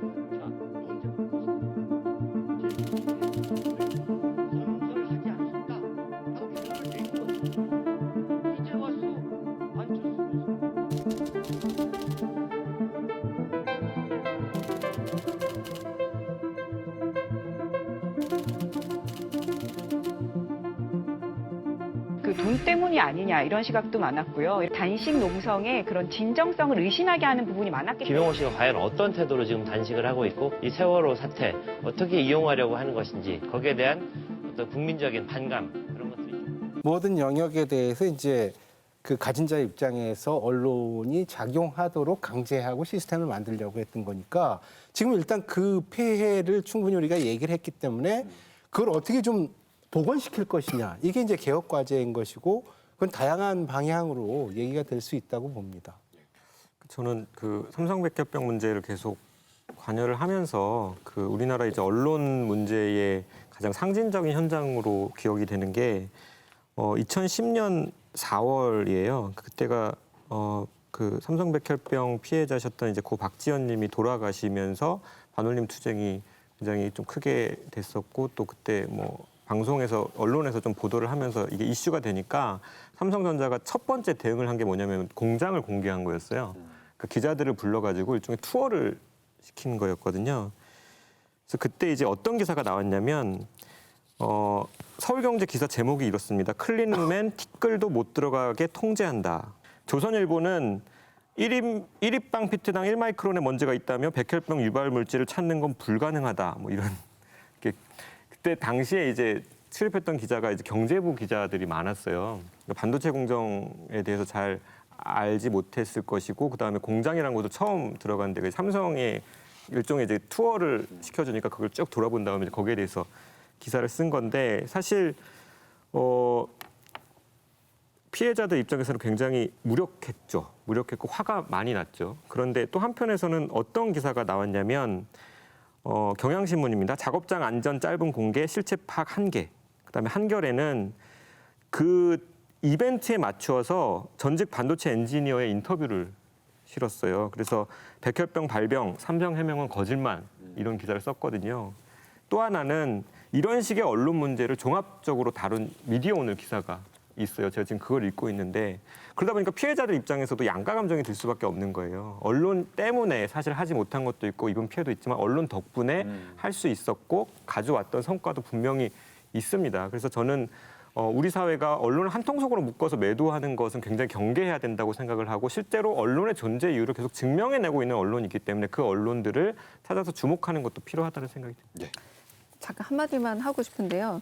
그 언론의 존재 이유라고 지금 우리가 쭉 봤던 거를 좀 살펴보면 백남기 농민, 세월호, 가습기, 저는 심지어 이천 물류창고 사건에서도 윤 총장의 말이 아니라 이 노동자들의 어떤 생명권의 문제 같은 것들이 다뤄져야 된다고 생각해. 무슨 말이냐. 인간이 가지고 있는 인권으로서의 가장 기본적인 게 생명권의 보장이라고 할 수 있는데 이 생명권을 지키는 공공의 영역을 언론이 해야 된다는 걸 이 사태들이 계속 거듭 보여주고 있는 겁니다. 그런데 이런 기본적인 공공 영역에서의 할 일을 언론이 하고 있는가. 그런 부분에 대해서 회의적이기 때문에 가습기 보도라든가 이런 것들에 대해서 굉장히 문제 제기가 되고 있는 거거든요. 그렇다면 언론의 존재 이유를 다시 어디서 찾아야 되는가? 가장 기본적인 시민과 국민과 우리의 생명권에 대한 올바른 보도를 하는 것에부터 시작을 해야만 많은 언론 소비자들의 신뢰를 확인하고 되찾을 수 있는 길이 되지 않을까라는 생각이 듭니다. 네. 자, 돌이켜보면 언론개혁이 사회적 화두에 오른 게 어제 오늘의 일은 아니죠. 언론개혁에 대한 사회적 논의가 시작된 게 YS 문민정부 시절이니까 벌써 20여 년 전으로 거슬러 올라갑니다. DJ 국민의 정부 시절에는 언론개혁이라는 키워드가 가장 많이 등장하기도 했습니다. 그만큼 과거에도 언론의 변화에 대한 기대 또 요구가 굉장히 강렬했다는 걸 보여주는 건데요. 그런데 강산이 정말 벌써 몇 번 변하도록 정부는 뭘 한 건지 하긴 한 건지 사실 이런 의구심이 들거든요. 최 교수님. 그러실 수 있는데 참 잘 돌이켜 보면 꽤 많은 것들이 진행된 바 있었습니다. 과거에. 그러니까 그 문민정부 시절에 최초로 세무조사라는 걸 하죠. 근데 그때 문민정부는 그걸 알았습니다. 칼은 칼집에 있을 때 무섭다. 뽑고 나면 별거 아닐 수 있기 때문에 공개를 안 해요. 그렇지만 언론사는 그래 알아서 기겠죠. 내가 니네들 자료를 가지고 있으니까 조심해. 이 상황이었어요. 그렇지만 크게 개혁을 한 건 아니지만 세무조사를 시도했다라는 것 자체가 이제 의미가 있었던 것이고 그다음에 이제 국민의 정부 때는 23개 언론사 세무조사를 하죠. 그리고 공개를 해서. 근데 엄청난 이제 반발은 있었지만 이것이 의미하는 바는 언론사도 시장 경제 체제 속에서 정상적인 납세도 해야 되고 회계 투명성도 가져야 되고 니네도 별종이 아니다. 취해법권 아니다라는 걸 선언한 거일 수 있어요. 이건 대단히 중요한 게 언론의 많은 문제는 우리가 앞서 논의했듯이 경제적인 문제에서 출발하잖아요. 클릭수를 올려야 되는 것도 광고를 따내야 되는 것도 삼성에 충성해야 되는 것도 기본적으로는 그런 재원을 확보하는 문제, 수익 구조하고 관계가 있는 것이기 때문에 이때 이제 그런 부분을 이제 명확하게 했다라는 것이고요. 그 다음에 그 국민의 정부에 이은 이제 참여정부 때도 그때 많은 걸 하려고 했었는데 사실은 뭐 그 언론 시장 집중 제한을 하려고 했어요. 신문사들 이제 여론 독과점이 문제거든요. 사실 모든 규제의 기본은 독점 규제잖아요. 어느 나라 독점 규제하거든요. 그래서 여론 시장을 과도하게 많이 어떤 차지하고 있으면 다양성이 없어지니까 규제해야 되는 거죠. 그래서 규제하려고 했는데 거의 이제 뭐 못하게 됐었고, 그리고 더 중요한 거는 그런 부정적으로 언론사를 규제하려고 하는 측면만 있었던 게 아니라 시민 영역을 확장시켜 주려고 했어요. 그래서 다양한 그 시민 참여 공간들, 뭐 미디어 센터라든가 아니면 액세스 채널이라든가 케이블 TV나 KBS도 그런 게 생긴 거죠. 그때 열린 채널. 이렇게 해서 시민들이 스스로 목소리를 낼 수 있도록 공간을 확보해 놨고, 위성 방송에도 시민 채널이 생기고 그랬었거든요. 그런 것들이 이제 의존하지 말고 시민 스스로 네 목소리를 내라, 이 공간을 통해서. 그리고 그걸 나누자. 이런 측면이 있었기 때문에 상당히 의미가 있었던 건데, 근데 그런 것들이 MB 정권으로 넘어가면서 다 주변화되거나 무력화돼 버렸다는 거죠. 예, 언론 개혁이라고 하는 것이 사회의 주요한 과제로 검찰 개혁만큼이나 얘기가 됐던 건 사실입니다. 근데 언론 개혁의 문제이기 때문에 검찰 개혁보다도 보도를 더 안 하죠. 그리고 언론 소비자들이 알아서 깨우치기를 기다려온 세월이라고 말해도 과언이 아닐 만큼 사실 외적인 작용에 의해서 언론이 변화하기를 바라는 것도 어찌 보면 기대가 좀 난망한 경우도 있었습니다. 그래서 저희가 이제 선거를 앞두고 소위 열린 공약을 마련한다고 하면서 이제 시민들을 상대로 어떤 정책이 추진되는 게 이제 이 시대의 중요한 과제라고 생각하십니까를 물었을 때 검찰 개혁과 언론 개혁들을 많이 말씀하셨고, 언론 개혁의 요체로서 언론이 누리는 자유에 대해서 지금 걱정하는 사람들은 없다. 그런데 언론이 과연 그 누리는 자유에 해당하는 만큼의 책임을 느끼고 있느냐에 대해서는 모두가 다 의문을 갖고 계셨기 때문에 언론의 책임을 강화하는 방향으로 제도를 만들어달라는 염원이 굉장히 크셨고, 또 그런 것들이 어찌 보면 사회 저변에 깔린 일반적인 인식이었기 때문에 지금 언론이 그래도 나름대로 그 내부에서 발전을 위해서 노력해온 성과나 이런 것들을 다 폄하하고자 하는 것이 아니라 그런 노력들이 실제로 열매를 맺을 수 있도록 이제 언론사 구성원들도 좀 함께 뜻을 모아서 그 시민들과 함께 좀 고민을 하자. 그래서 정말 좋은 제도를 만들어보자. 이런 단계에 와 있는 것 같습니다. 네. 뭐 언론 개혁에 대한 목소리는 과거부터 이제 계속 있어 오지 않았습니까? 그런데 과연 지금 이 시점에서 과거에도 제대로 하지 못했던 언론 개혁 가능할 것인지 이것이 개인적으로 좀 궁금합니다. 신속하게 뭐 회복될 것이다, 언론이 개혁될 것이다 이렇게 장담할 수는 없지만 저는 이제는 충분히 가능한 시기가 왔다라고 생각합니다. 왜냐하면 그동안에 언론이 보여왔던 여러 행태들이 쌓여가면서, 그러니까 못된 언론들이 보여왔던 행태들이 쌓여가면서 이제는 우리 주권자들이 스스로 이걸 식별할 수 있는 능력을 갖췄다라는 생각이 많이 들거든요. 그러니까 제가 그 공직에 다시 들어가면서 SNS 활동을 중단을 하다가 나오면서 이제 열어봤어요. 그런데 과거에 제가 한 2년 전에 SNS에 어떤 기사를 링크했거나 아니면 세상의 현안들에 대한 어떤 비판적인 관점을 제시했을 때 거기에는 그냥 단순히 일종의 감탄사 위주의 그냥 그 반응이 있었다면 이번에는 굉장히 이렇게 논리적인 분석이 딸리시더라고요. 그러니까 당신이 이런 얘기 할 줄 알았다부터 시작해가지고 당신이 이런 관점에서 얘기를 해주니 내가 이러이러한 말을 좀 보태고 싶다 이런 말씀들이 많이 포함이 되는 것 같고, 그리고 무엇보다도 국민들이 그간의 과정들을 통해서 특히 이제 그 박근혜 정부 말기에 보였던 그 이상한 행태들을 언론이 어떻게 보도했었는가, 그다음에 검찰은 그 사건의 수사에 처음에 어떤 자세로 임했었는가, 그리고 나중에 여론이 바뀌니까 이 사람들이 또 어떻게 태도를 돌변했었던가, 이런 거에 대해서 굉장히 깊은 인식이 생기신 것 같더라고요. 네. 그리고 그 이후에 이제 검찰이 보이는 여러 가지 모습들이 특히 이제 조국 장관 사건과 관련해서 언론이 보였던 그런 일방적인 모습들이 점차로 다른 대한 매체들을 통해서나 혹은 이제 재판 과정을 알려주고 있는 일부 매체들을 통해서 이게 이제 속속 드러나게 되니까 내가 이제 속고 살았구나 이런 생각들을 많이 하시는 것 같고, 그러니까 이제 그 절박성을 좀 많이 느끼시는 것 같아요. 우리 사회가 특히 또 이번에 이제 코로나19 사태를 거치면서 세계적으로 한국 사회가 갖고 있는 시스템이나 어떤 위기에 대한 대응이나 이런 것들이 정말 명실상부한 선진국으로 인정을 받고 있는 단계까지 왔는데 그러면 우리 스스로를 돌아볼 때 아직도 후진적인 영역이 어딘가에 대한 관심으로 지금 옮겨가시는 것 같고 그렇다 보니 검찰하고 언론은 지금 우리 시대와 우리 사회의 수준에 걸맞는 지금 상황이 아니구나라는 생각들을 많이 하시는 것 같습니다. 주권자들이 그렇게까지 되는 과정에는 너무 피곤함이 있습니다. 그럼요. 예. 아까 그 기자가 진실을 추구하는 존재라고 했는데 사실은 요즘은 독자들이 더 그래요. 맞아요.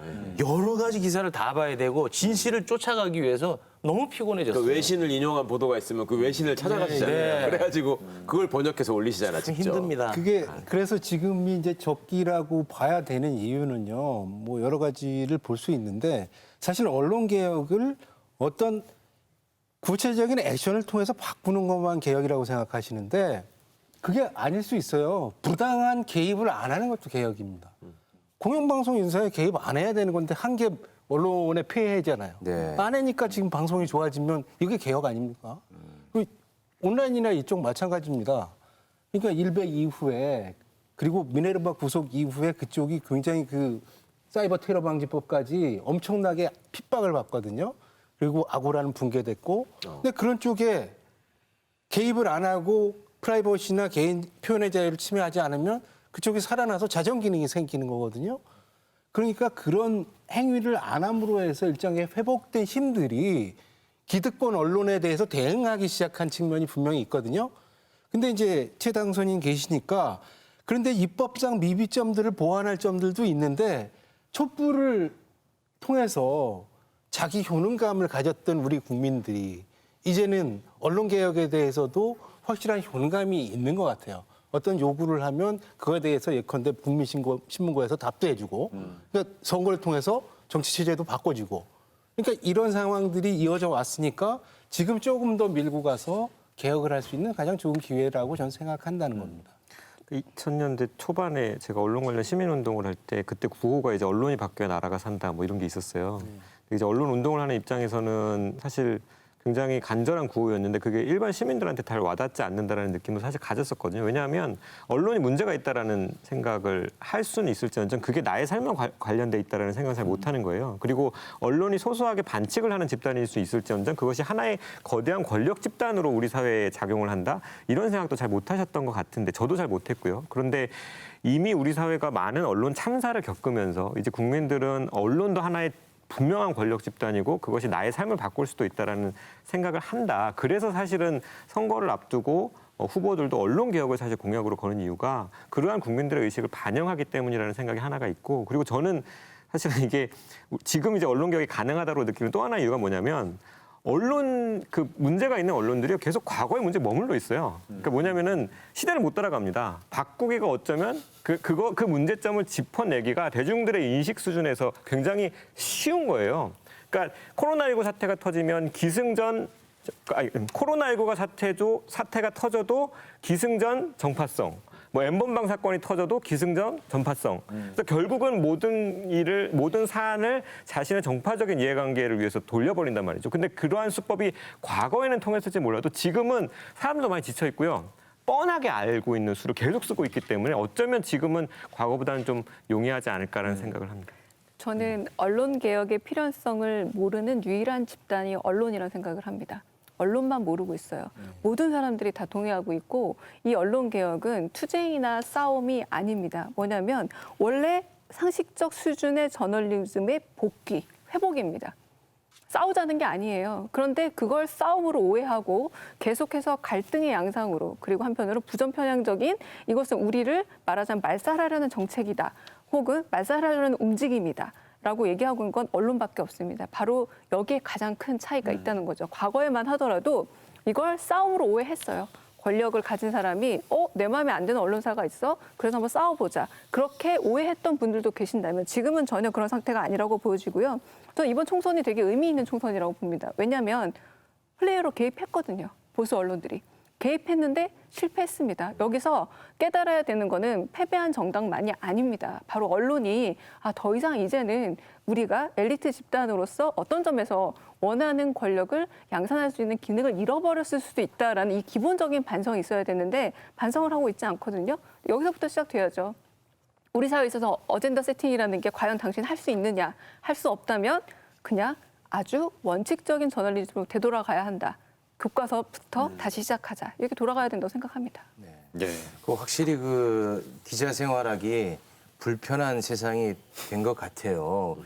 그 뭐 잘못된 기사가 하나 있으면 SNS에 완전히 이제 박제돼가지고 계속 비판받고 조롱받거든요.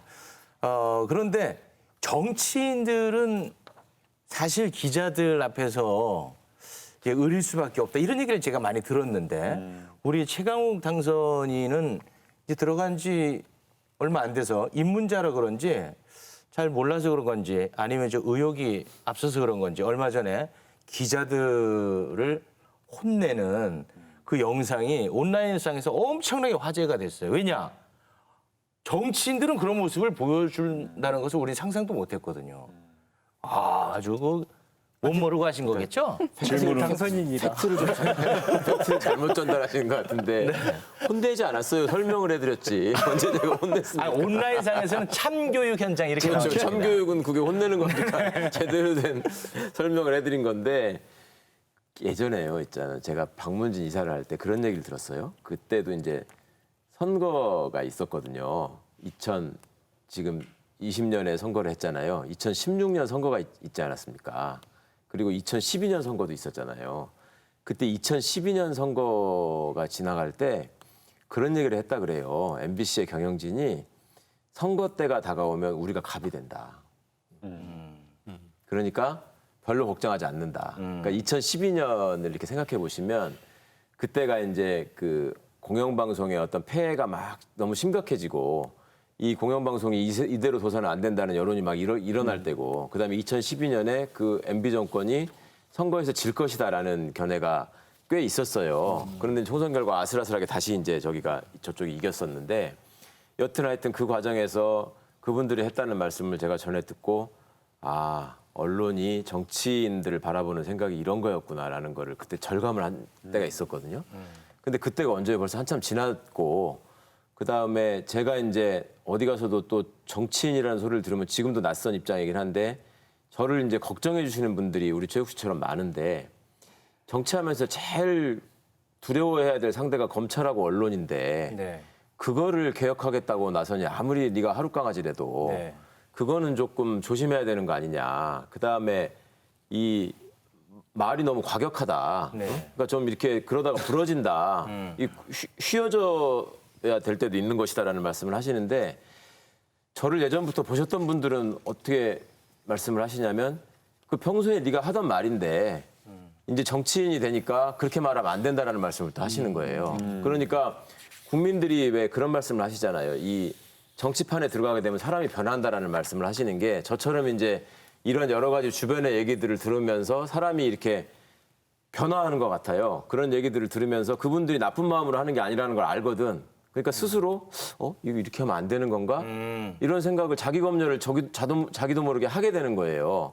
그런데 저는 지금도 그 말씀을 절대로 수긍할 수 없는 것이 예를 들어서 제가 말을 하는 내용이나 방식이 사실에 근거하지 않고 아무런 이유도 없는데 그거를 이제 포장하거나 호도하기 위해서 큰 목소리를 냈다면 그거는 금방 드러나게 되고 그분들이 그거를 용납하지 않을 겁니다. 그런 사람들을 수없이 많이 상대해온 분들이 언론인인데 절대로 가만두지 않을 것 같고요. 어찌 보면은 그런 점에서 자신이 없다 보니 이제 그 메신저를 공격하는 사람의 상황이 일환으로 무슨 태도 문제를 부각시키고자 그렇게 한 얘기를 가지고도 뭐 호통을 쳤다. 뭐 이런 식의 표현으로 보도가 됐다고 그러시더라고요. 그런 얘기들을 들었는데 기본적으로 그 일이 있었던 현장에서는 저는 정말로 그게 궁금했어요. 그러니까 그때 다른 사건으로 재판을 받으러 들어간 사람을 세워놓고 이제 그만큼 질문하고 답변을 드리고 들어갔으면 끝난 뒤에는 또 법정에 와서 많은 분들이 그 취재를 하시더라고요. 법정의 공방 내용을. 그러면 그 공방 내용을 기초로 해가지고 오늘 예를 들면 검사가 주장한 이러이러한 점에 대해서 어떻게 평가하십니까? 이런 걸, 그리고 또 검찰의 이런 주장에 대한 입장이 뭡니까? 이렇게 물어볼 줄 알았는데 난데없이 느닷없는 정체불명의 단체가 고발한 고발장을 들고 와가지고 이거에 대한 입장이 뭡니까? 이렇게 물으시더라고요.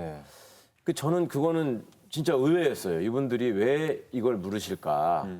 그러면은 이거를 물으시는 이유가 있을 텐데, 그래서 제가 여쭤봤던 거예요. 취재를 해보니까 어떻습니까? 그래서 취재한 내용을 가지고 저한테 물어보시면 제가 설명을 하겠습니다. 근데 그 말씀을 물어볼 때만 하더라도 설마 일정 규모 이상의 비상장 주식을 보유하는 것만으로도 불법이고 범죄에 해당할 수 있기 때문에 당신이 거기에 대한 입장을 밝혀라 라고 물어보는 거라고는 정말 생각을 하지 않았어요. 적어도 그게 아니라는 거는 알고, 근데 취재를 해보니 이게 당신이 재산이 공개된 지가 지금 3년째가 됐는데 멀쩡하게 아직도 그게 있던데 왜 이렇게 된 거냐라고 물어봤어도 제가 훨씬 더 마음이 편했을 것 같아요. 근데 그냥 그런저런 취재가 일체 없이 그렇게 말씀을 하시길래 이거는 좀 아닌 것 같아서 그 내용을 좀 알려드려야 되겠다 싶어서 제가 얼마나 알고 계시는지를 알아야지 설명의 수준도 정해지지 않습니까? 그래서 반문을 한 거였는데 그게 그렇게 신기한 일로 그렇게 퍼져나갈 줄은 몰랐어요. 저는. 아니, 괜히 저 때문에 이제 말이 좀 길어졌는데 제가 이 질문을 한 이유가 사실 그 언론개혁은 법과 제도가 좀 바뀌어야 되는데 그 입법 활동을 하는 사람들이 정치인 아니겠습니까? 근데 정치인들은 언론이 무섭단 말이에요. 그러니까 이게 쉽지 않지 않겠느냐. 그런 차원에서. 악순환 구조가 있는데 그래서 아까 이제 소비자 얘기하신 게 이제 그 지점에서 가장 중요한 거라고 좀 보는데요. 정부나 권력이 개입해서 언론을 바꿀 수 있는 건 한계가 있어요. 기본적으로. 개입으로 보이기 때문에. 그럼 누가 바꿀 수 있는 주체냐? 시민이나 소비자나 시청자죠. 자, 시민사회의 눈에 띄는 움직임과는 달리 일부 보수 언론이 21대 총선 전으로 공론화되기 시작한 언론 개혁에 대해서 벌써부터 비판적인 견해를 보였습니다. 4월 22일 조선일보의 권력이 사법 언론 개혁한 나라들이라는 칼럼은 4.15 총선에서 압승한 여권에서 연일 사법 언론 개혁이 거론되고 있다.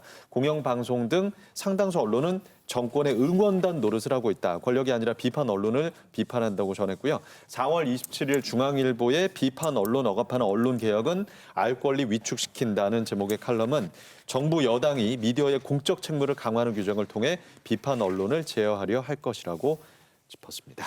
워낙에 노무현 대통령 시절에 그 언론에 대한 어떤 개혁적 요구가 많다 보니 그때도 똑같이 보수 언론 죽이려 한다라는 프레임이 통했는데 이번에도 똑같이 등장한 거라고 합니다. 근데 좀 차이점이 있죠. 제가 보기에는 이미 보수 언론 죽었거든요. 죽었는데 죽이기라고 안 죽었는데 죽이려고 한다라고 얘기를 하고 있다라는 게 가장 큰 차이입니다. 그런데 여러 가지로 이제 뭐 판매 부수라든가 그런 것들도 그렇고요. 뭐 여러 이제 수치로 볼 수도 있지만 영향력 수준에서 상당히 줄어든 것도 좀 부정하기 힘들죠. 그런데 이제 이런 어떤 글들을 보자면 특히 중앙일보는 여기 우리 최 교수님 나와 있지만 엄청나게 많은 언론학자들을 모셔가지고 거의 모든 면을 할애한 날이 있었습니다. 그중에 하나의 기사인데 맨 마지막은 그거예요. 결국에 언론 규제를 언론 개혁으로 미화하면 시민의 듣는 권리는 위축된다라고 해서 언론 규제로 몰아가고 있는 겁니다. 그러니까 이거는 언론 개혁과 언론 규제의 뜻 자체를 일부러 호도하고 있는 건데 대개 언론사들, 특히 보수 언론사들이 언론 개혁을 언론 규제로 물타기 하고 있으면서 여기에 대한 여론을 지금 수렴 중인 상태고 지금 좀 확장 중인 상태입니다. 근데 지금 개혁을 뭐 했습니까? 지금 김빼기고 선제적인 방어잖아요. 네네. 지금 최강욱 당선인 같은 분들이 있으니까 개혁할 것 같다. 그러니까 미리 김빼기 다 하고 하면 우린 다 이거 싸울 거다. 선언해 놓는 거에 불과한 거거든요. 언론 개혁한 게 없어요. 그래서 언론 개혁은 사실 크게 할 것도 없어요. 소비자가 잘하게끔 서포트해 줄 수 있는 제도들 이런 것들이 만들어지면 우리 사회의 자정 능력이 언론을 개혁해 가지 않을까 이런 생각도 해본다는 거죠. 적어도 책임지는 장치는 좀 명확히 마련해야 될 필요는 있는 것 같습니다. 그러니까 기존에 언론이 어떤 잘못을 저지르더라도 그 표현의 자유를 보호한다는 측면에서 이 수사권이나 사법권이 굉장히 자제하는 모습을 보였었거든요. 그거는 이제 상당 부분 우리가 과거에 독재 정권을 겪으면서 그 경험했던 그 언론 자유의 침탈 이런 것들에서 비롯된 면도 있고 또 미국 중심의 사고방식 또 미국 중심의 어떤 법리 이런 것들이 지나치게 좀 작용한 면도 있긴 합니다만은 우리도 이제 수없이 많은 경험과 성찰을 또 겪었으니까 이제는 정말로 악의적인 허위 보도에 대해서는 그 징벌적 손해배상은 필요하다라는 게 저희들의 입장입니다. 그러니까 그거는 왜 징벌적이라는 말을 꼭 써야 하냐면 단순히 그냥 뭐 몇백만 원 손해배상 해주고 그다음에 사람들이 잘 보지 않는 심야 시간대를 이용해서 정정방송이나 정정광고, 정정보도 잠깐 올렸다가 내리고 뭐 이런 걸로는 해결되지 않겠다. 그러니까 악의적으로 허위 보도를 하게 되면 언론사가 망하는 수준의 배상을 묻는 제도가 만들어질 때 그 팩트를 철저하게 확인하는 시스템이 언론사에 자연히 만들어지더라. 이걸 이제 미국의 경험에서 저희가 습득을 했고요. 그다음에 정정보도의 면에서도 오보를 방지하기 위해서는 잘못된 아주 정말 취재가 부실해가지고 오보가 나갔을 때는 그거와 똑같은 수준의 똑같은 분량을 할애해서 정정보도가 있어야 되겠다. 그렇지 않고 구석에 그냥 잠깐 밀어넣는 식으로는 여전히 현송월은 총살당한 상태로 지금 남아있지 않습니까? 그러니까 이런 것들은 좀 바꿔야 되겠다는 생각을 합니다. 네. 저 말씀 듣고 생각나는 게 제가 이제 문화일보 상대로 허위사실 유포의 명예훼손으로 이제 소송을 건 적이 있는데 그 명백한 허위사실을 저에 대해서 유포를 했거든요. 제가 그때 놀란 게 1심에서 500만 원 배상 판결 나니까 바로 입금을 하더라고요.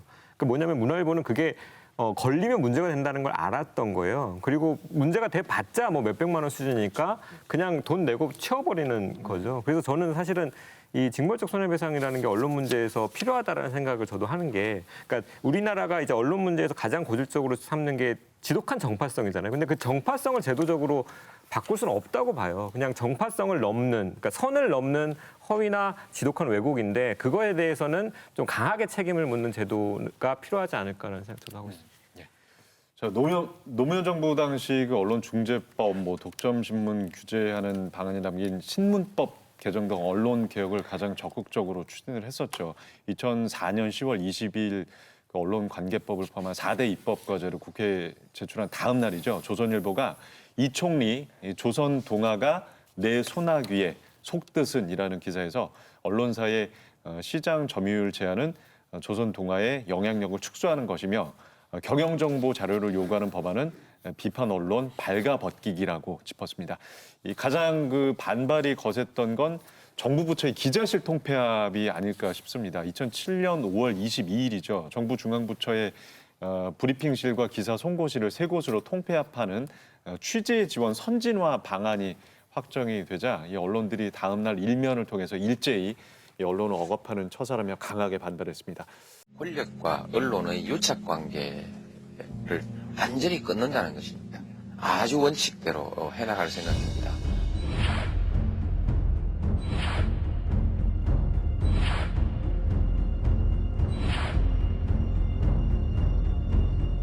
몇몇 기자들이 딱 축치고 앉아가지고 기사의 흐름을 주도해 나가고 만들어 나가는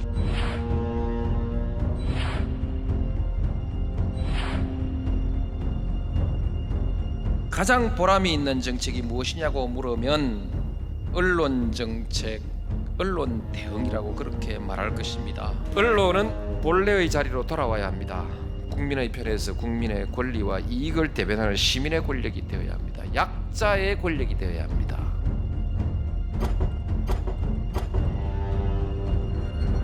예. 언론개혁에 가장 적극적이었던 노무현 정부 때도 사실 굉장히 힘들었거든요. 지금은 가능할까요? 예, 최강욱 당선인. 예. 글쎄요, 이제 그때는 참여정부 후반기에 이제 그 정책이 추진돼서, 그러니까 이제 그때 여론의 지지도 많이 받지 못했고 또 힘이 빠진 정권이 추진한 적이다 보니까 더 힘이 실리지 않아서 그냥 무차별적인 공격을 당하고 말았었는데 지금은 이제 그 출입처 제도의 폐해나 이런 것들이 얼마나 심각한지를 그 검찰 문제를 보도하는 언론의 태도를 통해서 지금 많은 분들이 이제 인식을 하고 계신 상태 아닙니까? 그리고 기자들 스스로의 자기 반성도 계시더라고요. 그러니까 제가 언론사 내부의 중간 간부급들한테도 그런 말씀을 많이 들었는데 본인들이 이 데스크를 보는 과정에서도 이렇게 보면 참 신기한 게 검찰발 기사는 너무 일방적인 내용들이 많고 취재가 부실한 경우가 많은데 그거에 대해서 검찰을 출입하는 기자들의 비판 의식이나 문제 의식이 의외로 굉장히 없다. 그러니까 그거를 그 붙잡고 사정을 해야 되는 수준이라는 겁니다. 그러니까 그만큼 검찰을 출입하면서 스스로 검사가 된 듯한 착각에 빠지는 이런 기자들이 지금 많다라는 얘기인데요.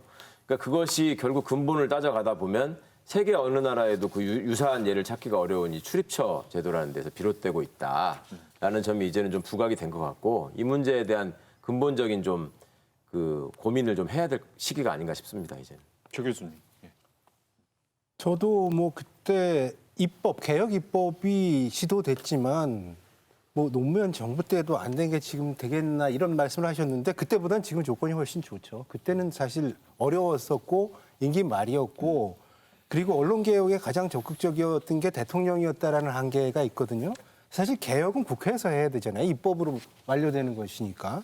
그런 측면에서 그 법이 그때 신문시장 집중 규제하려고 하는 게 사실 유명무실해졌고 그리고 이제 그때 이제 소비자의 권리도 충분히 확보를 해주지 못했기 때문에 MB 때 언소주가 유죄 판결을 받고 결국 몰락하게 되거든요. 그러니까 소비자 운동을 보호해 줄 수 있어야 되잖아요. 그들이 가장 중요한 그 언론의 대상이기도 하고 그러니까요.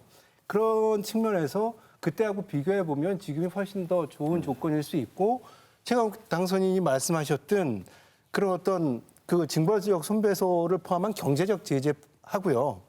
그 언론 독자나 수용자 시민들의 권리를 스스로 행사할 수 있는 여건들을 마련해주는 두 가지가 핵심일 거라고 봅니다. 예. 그러니까 결론은 언론개혁의 공공성이 얼마나 설득되었느냐의 차이인데 저는 이미 설득이 좀 되어 있는 상태입니다. 뭐냐면 지금 방금 말씀하셨지만 징벌적 손해배상 제도만 하더라도 그때 당시는 이렇게 해야 한다라고 일종의 정책적인 방향으로 제시되다 보니까 좀 반감이 있었던 거죠. 근데 이게 지금 언론 소비자 입에서 나오고 있습니다. 이렇게 해야 한다라고. 그러니까 이미 언론개혁의 주체가 어떤 점에서는 입법기관에 맡기는 거지 주체 자체는 소비자 쪽으로 이미 무게중심이 옮겨온 거죠. 그래서 충분히 저는 지금은 해야 될 적기고 좀 걱정되는 바는 지금을 놓치게 된다면 상당히 좀 더 어려워질 수 있겠다는 생각이 들어서 정말 이 시기를 실기하면 안 되겠다는 생각까지도 듭니다. 김재원 변호사.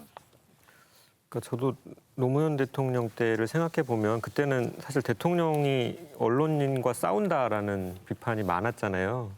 근데 언론이 하나의 바뀌어야 될 권력 집단이고 그 자체로 개혁 대상이라는 지점에 대한 공감대가 없는 상황에서는 사실 언론과 싸우는 정치는 대중적으로 봤을 때 좀 마이너스일 수밖에 없었고 사실 그래서 뭐 힘이 그렇게 그러니까 그 언론을 당시에는 바꾸기까지는 못하지 않았나라는 생각이 드는데 앞서 말씀드렸듯이 지금은 가장 중요하게 저도 다르게 느껴지는 게 대중의 인식 정도의 차이인 거예요. 그러니까 언론 개혁이라는 문제에 대해서 공감대를 가지고 있는 수준이 그때랑은 좀 많이 다르지 않을까? 그래서 좀 기대를 해봐도 되지 않을까라고 생각합니다.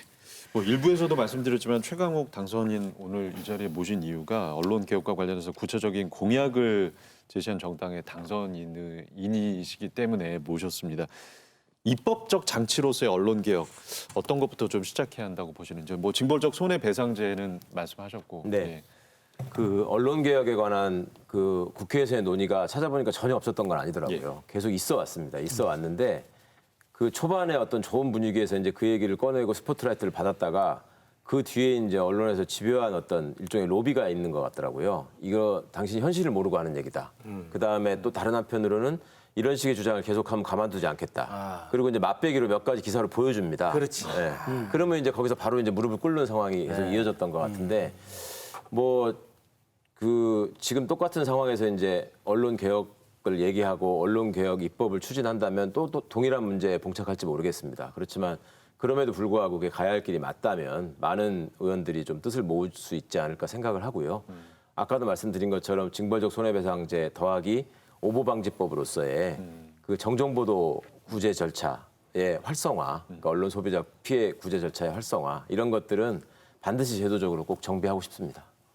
저는 하나 더 말씀드리고 싶은 게 그 종편 조건부 재승인 어떻게 좀 손을 봐야 되지 않을까. 왜냐하면 이 과거 참여정부 때는 없었던 겁니다. 이건 사실 없어서 그 부분에 대한 개혁안은 없었던 것 같은데 계속해서 거듭 뭐 조건부 재승인 말만 그렇지 말하자면 통과위원회잖아요. 방송통과위원회. 근데 그 부분에 대한 어떤 개선점도 마련할 건지에 대한 좀 저도 질문을 좀 해보겠습니다. 그 문제를 포함해서 사실은 종편이 누리고 있는 특혜가 많이 있죠. 이거를 이제 정상화시키는 길로 들어가야 되고 그것이 단순한 승인 문제뿐만 아니라 지금 현재 벌어지고 있는 광고의 문제, 뭐 미디어랩의 문제, 종편의 어떤 방송 시간 배정의 문제 이런 것들이 다 관련된 문제라서 그 부분은 정말로 놓치지 않고 꼭 따라가야 될 주제라고 생각합니다. 그러니까 이제 특혜 부분을 없앨 수 있는 그런 조치를 할 수는 있어요, 지금도. 방통위에서 일부 하고 있고, 근데 아까 말씀하셨듯이 언론에 대해서 센 조치를 하는 건 꺼려하고 있는 이런 상황인 것이고요. 그래서 과제를 모아서 본다면 사실은 국회는 그런 미비한 부분들을 입법하는 문제가 있을 것이고, 그리고 미디어가 스스로 자정 기능을 통해서 개혁될 가능성이 별로 없으니까 미디어끼리 뭘 해야 되느냐, 상호 비평을 할 수밖에 없어요. 미디어를 감시하고 비평할 수 있는 건 미디어입니다. 그래서 이런 부분들을 미디어가 해준다면 미디어의 치부가 드러나고 시민들은 그걸 알 수가 있으니까요. 그리고 이제 정부는 저는 제일 중요한 게 부정적으로 미디어 개혁에 접근만 하지 말고 시민 스스로 그런 미디어를 안 보고 스스로 걸을 수 있는 미디어 교육 부분이 상당히 중요할 수 있다라는 그런 측면을 마지막으로 말씀드리고 싶습니다. 예. 끝으로 최욱 씨가 네, 우리 최강욱 당선인 사실 우리 제2 초반에 함께했던 분이거든요. 그런데 이제 또 언론 개혁에 앞장선다고 하니까 앞으로 종편에서의 공격 기대됩니다. 아니 좀 덕담을 해주시지 뭐. 아니 종편 분이겠습니까? 아니 공격이 많이 들어오면 그만큼 내가 열심히 하는구나 이렇게 또 받아들일 수도 있지 않을까 그만큼 또 싶네요. 화이팅이 생기시겠군요. 사실은 그 댓글을 일일이 보고 악플에 상처받을 시간이 잘 없고요. 그다음에 그런 기사들을 다 찾아볼 수 있는 그런 여유가 잘 없더라고요. 그래서 이제 알려주셔서 알게 되는데 하여튼 굳세게 견뎌보겠습니다. 맷집은 맞을수록 늡니다. 자, 저널리즘 토크쇼 저희 오늘 준비한 내용은 여기까지입니다. 함께해 주신 최강욱 당선인, 최영목 교수님 감사합니다, 두 분. 감사합니다. 자, 지난 2년간 저희는 꾸준히 잘못된 언론의 태도를 비판해왔습니다. 언론이 바뀌지 않는다는 시청자들의 토로도 참 많았죠. 그러나 저희가 꾸준히 제안 중인 기사 수정 이력제처럼 작지만 또 의미 있는 시도가 계속된다면 변화의 그날도 아마 머지 않을 겁니다. 언론 개혁 끝까지 함께 하겠습니다. 이 방송은 KBS 1TV 마이케이, 웨이브, 유튜브, 페이스북을 통해서도 만나실 수 있습니다. 다음 주 일요일 밤에 다시 찾아뵙죠. 고맙습니다.